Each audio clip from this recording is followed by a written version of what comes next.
Hello, everyone, again. Welcome to another study topic for the 2024 season. Today's topic is going to focus rather on rules. It mostly focuses on mechanics. And we're going to talk about goal line coverage as it applies to scrimmage kicks with bad snaps. So these are punts where the snap goes over the punter's head, or muffed or fake field goals and tries is what we're going to focus on today, and how we'd like these particular situations to be covered. So let's get moving. Today's agenda is as follows. What the heck are we talking about here? Why do we need mechanics for this? We're gonna cover some few basic rules to remember and to review. We're not going to go into depth here. We're just going to remind you of a couple of rules that could come into play when these situations arise. We're going to spend the focus of our presentation today is going to be bad snaps and the goal line, covering punts first, and then secondly, field goals and tries. Then we'll sum it up and we'll take questions.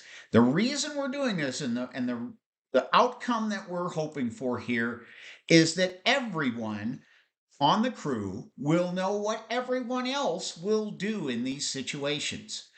Right now, we kind of scramble when these things happen, and we're not exactly sure where we should go and what we should be looking at. So, we want to clear that up for you. So, that's the purpose of our training today. So, let's get started. So, what are we talking about here? Well, guess what? Bad snaps, particularly on kick plays, are a fact of life. And this occurs at least once or more per game at the highest varsity level that we see here in the state of Utah. And it's more likely among less skilled teams and less skilled age groups. So as you move down in age group from varsity to JV to sophomore, freshman, and little league, you're going to see this more than once that this kind of thing will occur. So because it happens so often and it's always on big plays, we felt it important to cover this subject. Weird things always happen on kicks, and this is just one of the weird things that could happen. So there's a lot of other things that we've got to be aware of and ready for when kick plays happen and on special teams. And it's not covered in great detail in the new mechanics book. So we need to go into greater detail than what the new mechanics book gives us. And it's important, as I mentioned earlier, it is so critical that we know what each other will do. The umpire knows what the wings will do. The back judge knows what the referee is going to do. The referee knows what the two wings are doing. The wings know what each other is doing. And it's very important that we know all of that together. So let's look at a couple of points as to why we're talking about this and why it's important.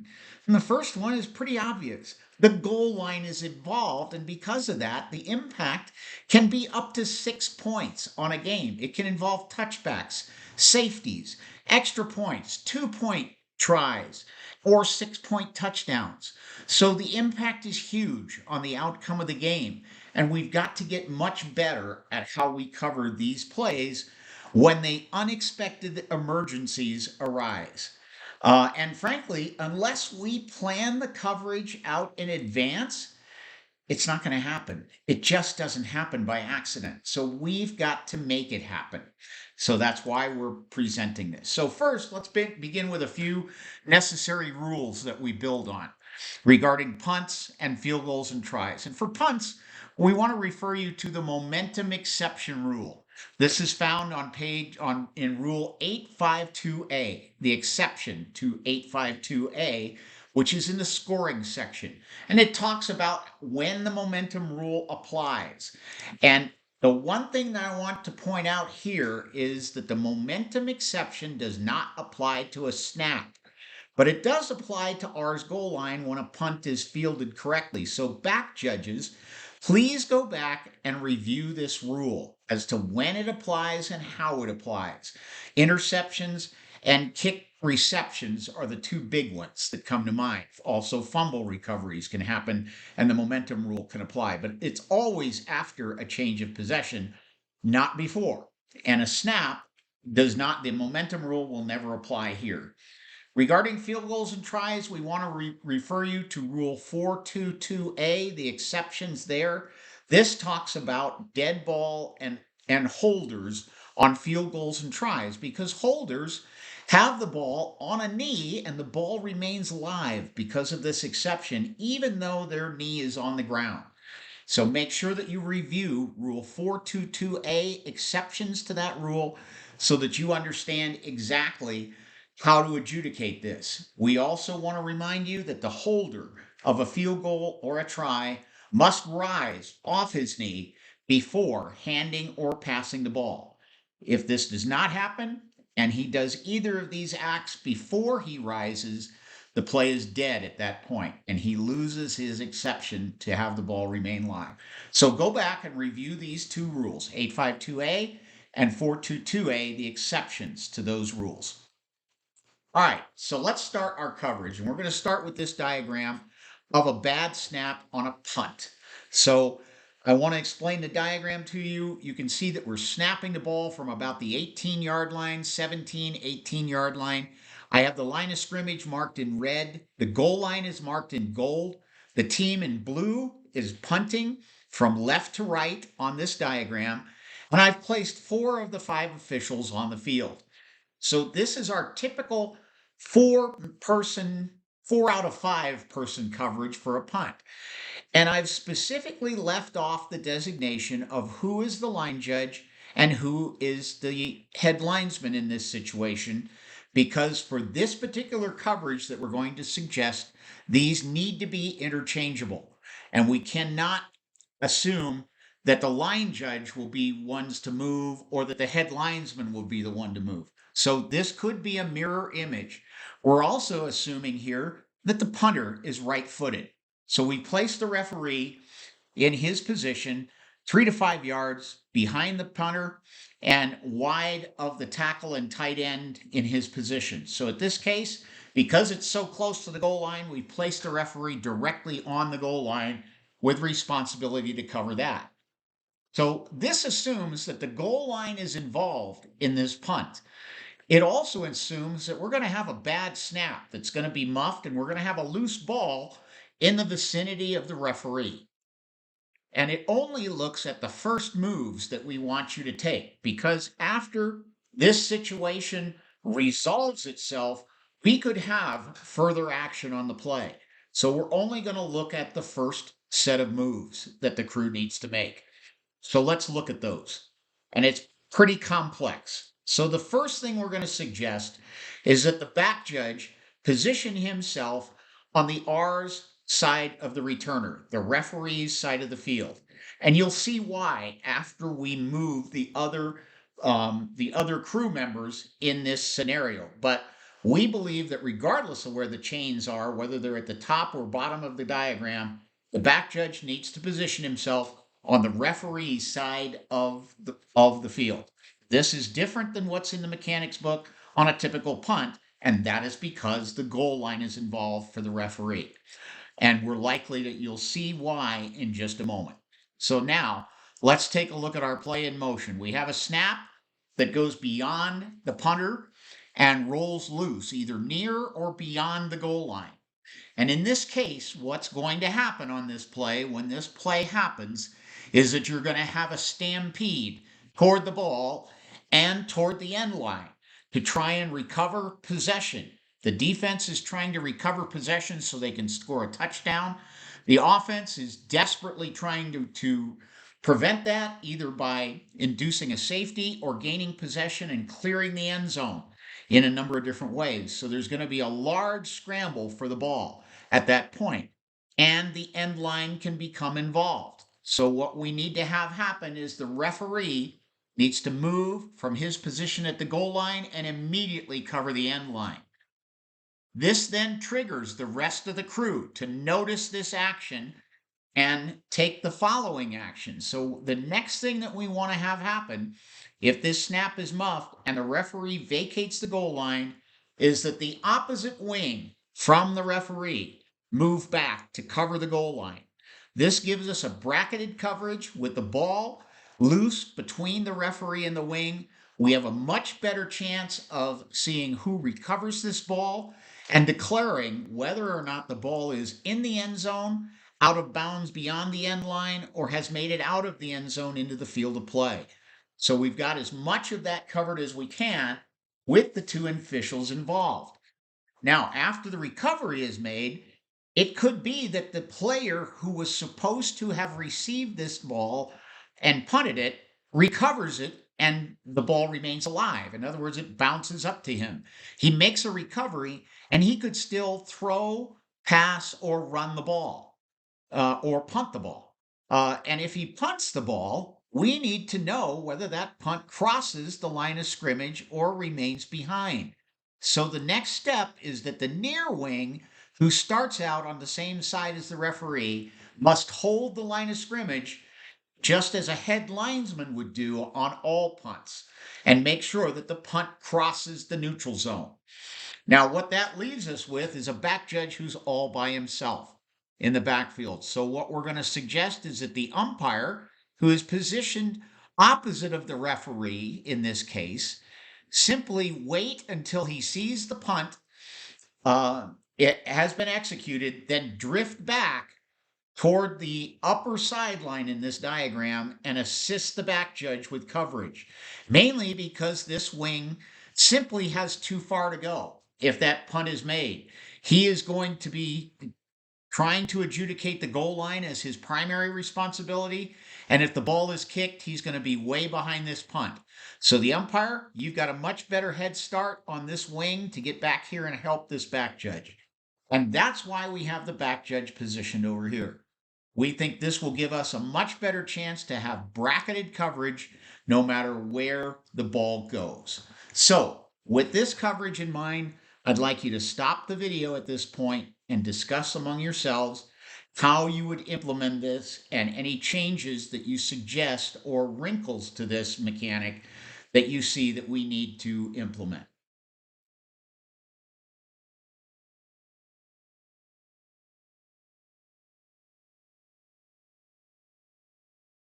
All right, let's move on.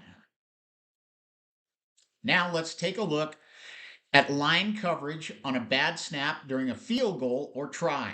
So again, we have the line of scrimmage in red, the goal line in gold. We have our 5 officials in position with a right-footed kicker lined up for, in this case, an extra point style field goal attempt. Back judge and wing are under the goalpost. Umpire has positioned himself several yards, 5 to 7 yards behind the line of scrimmage. The wing at the line of scrimmage is anchoring the line of scrimmage.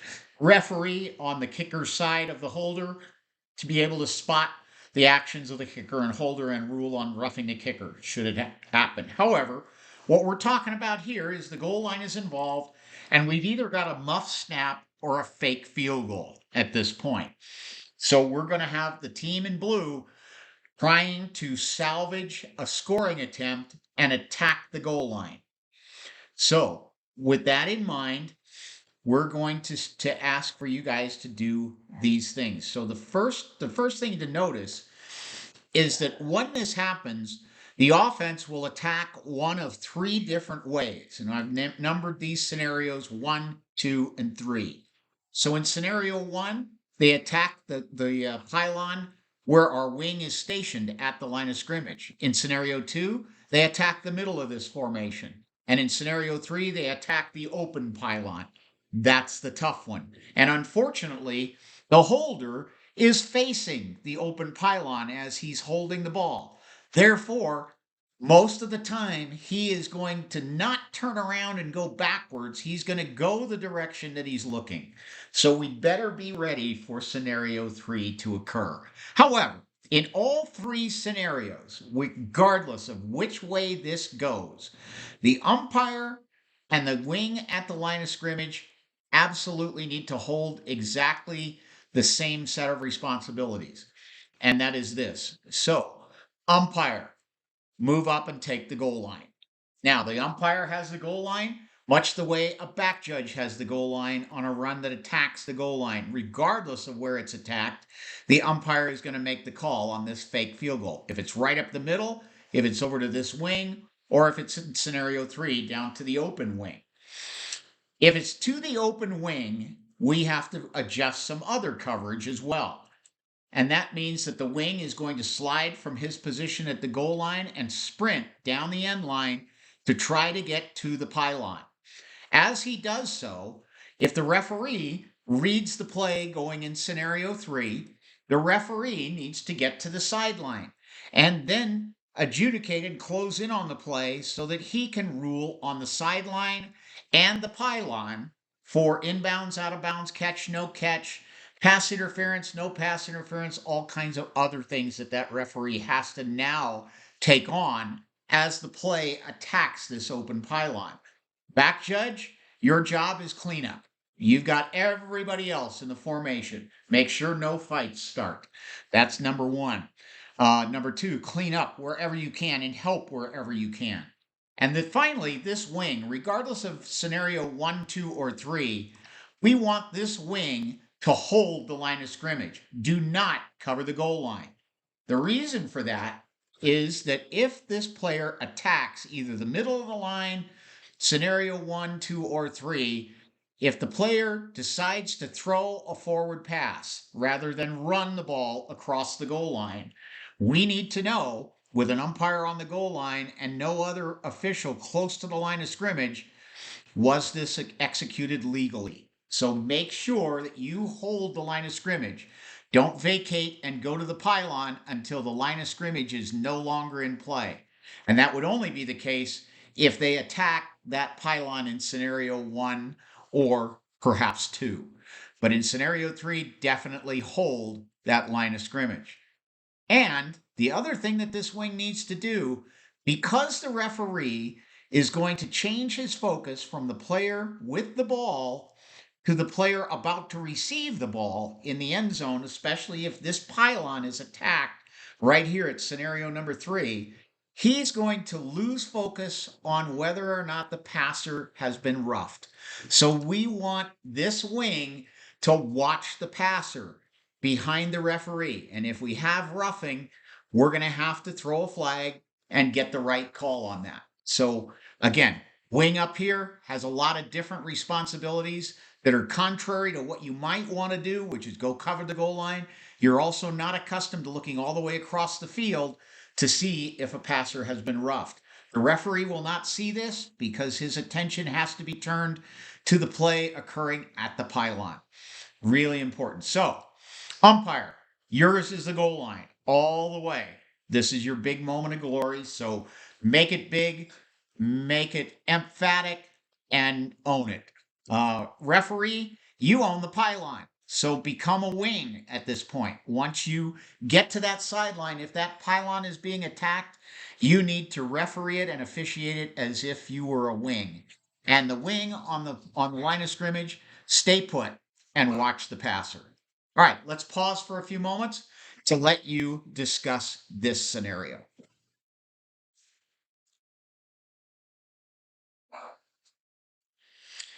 All right, let's sum up what we've talked about today. This has been a quick training, but it's important. Bad snaps happen, particularly on punt plays and field goals. This is a skill that a lot of kids just don't develop well until they become NFL age players. So long snappers are in high demand in the NFL, believe me. But bad snaps will happen. They usually happen at least once a game. We need to be ready to cover the most important lines on the field: line of scrimmage, goal line, and the other important lines, sideline, end line, others that come into play on these scoring plays. Finally, this part of our mechanics are not covered in great detail in our books, so we have adopted this as our mechanic in the state of Utah. Finally, we need to have everyone on the same page. Everybody needs to know in advance what to expect everyone else to do when these surprise plays happen. If you do that, you're going to have much more success in your games and have a lot fewer emergencies occur. With that, we'll end this session. Please contact me with questions and have a great rest of your season.